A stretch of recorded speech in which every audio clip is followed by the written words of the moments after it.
hi, everybody. I'm Anthony Wenndt, and I'm a PhD student in plant pathology. And I'm here today to share with you more of a story than any sort of a results summary. But it's a really exciting story that links fungus to this grander conversation of agriculture and nutrition, which is very exciting, I know. But let me start just by making an argument to you all that food safety is actually a really critical component of food security dialogue, and this is especially the case in the Indian context. Without safe, consumable food, nutrition gains can't really be realized. And even Gandhi, a hero of mine and of many, was aware of this really important relationship, and he wrote, "Mill-ground flour is vitaminless flour. Mill-ground flour kept for days is not only vitaminless, but poison." And so this is where mycotoxins really come in.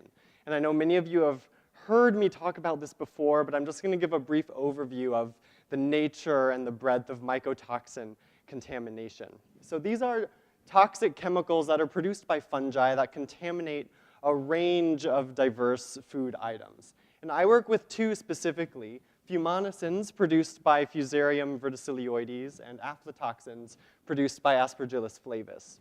And both of these toxins have been implicated in cancers and other very serious human and livestock disorders. And so it's really important to consider these toxins as real threats to public health. And so let's switch the conversation a little bit more specifically to aflatoxin, recognized as one of the most potent naturally occurring carcinogens in the world. And this toxin is produced by a fungus that proliferates abundantly on crops such as groundnuts and maize, which are important staples, especially in sub-Saharan Africa. And as a result, much of the aflatoxin literature over the past several decades has focused on those two commodities, maize and groundnuts, really intensively. But if we think more carefully about the Indian context, yes, Indian contexts do produce and consume maize and groundnuts, but overall these commodities aren't really recognized as being important staples.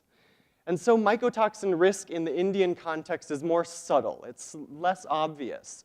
Are these communities less at risk of mycotoxin exposure, or maybe there's this opportunity for us to explore other commodities that could be possibly contributing aflatoxins to these food systems? And so to find out more about this issue, I've taken on a food systems-wide approach to mycotoxin surveillance.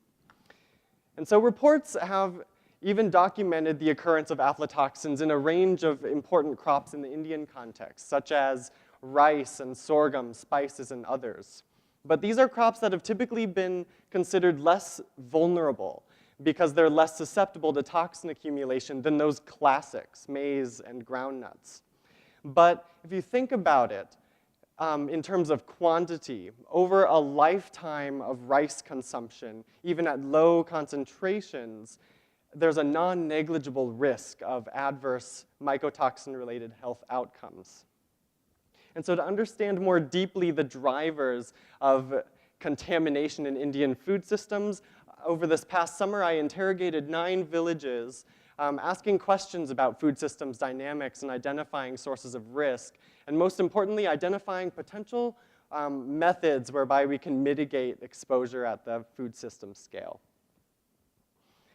And so this is a tall task, and I can say a lot about the methodology here, but what I want to convey to you all without going too deep into the weeds is just an overview of my survey approach so you can really understand the value of system-scale data in addressing mycotoxin risk in a very diffuse risk environment.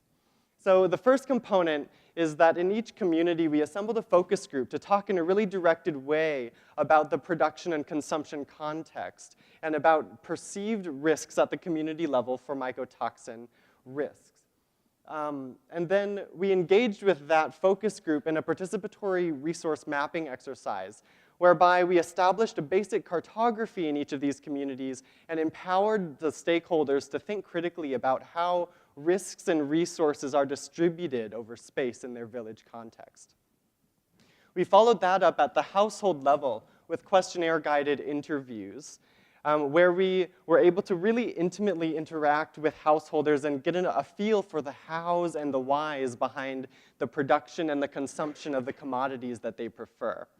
And at the very last step of the process, we collected physical food samples of each of the staple commodities in the household so that we can get a really, and we conducted mycotoxin analyses on all of these samples, and it was a real burden, I assure you.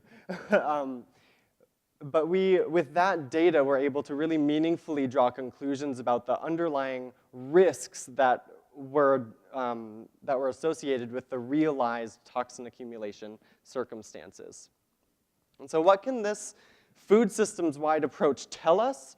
The short answer is a lot, and I can't possibly talk too much in detail about the results that I got out of this remarkably productive summer. But I do want to leave you with this one figure, which I think is a really brilliant representation of just how false this traditional dogma of maize and groundnut-focused mycotoxin survey really is in the Indian context. So to orient you, what you're looking at here is a histogram that has the concentration of aflatoxin on the x-axis, and this is represented on a log scale. And you can see here that, oh, and for context, it's worthwhile to note that in India, the regulated legal limit for mycotoxin contamination, or for aflatoxin rather, is 30 parts per billion. And so you can see easily that maize and groundnuts, as you'd expect, really occupy that highly toxic space. But more surprisingly, rice and sorghum and other commodities are actually quite well represented on this graph, which is a real shocking point and gives us some real interesting directions as far as designing an intervention strategy that might be appropriate for this diverse landscape of risk in Indian food systems. So that's about all. Thank you.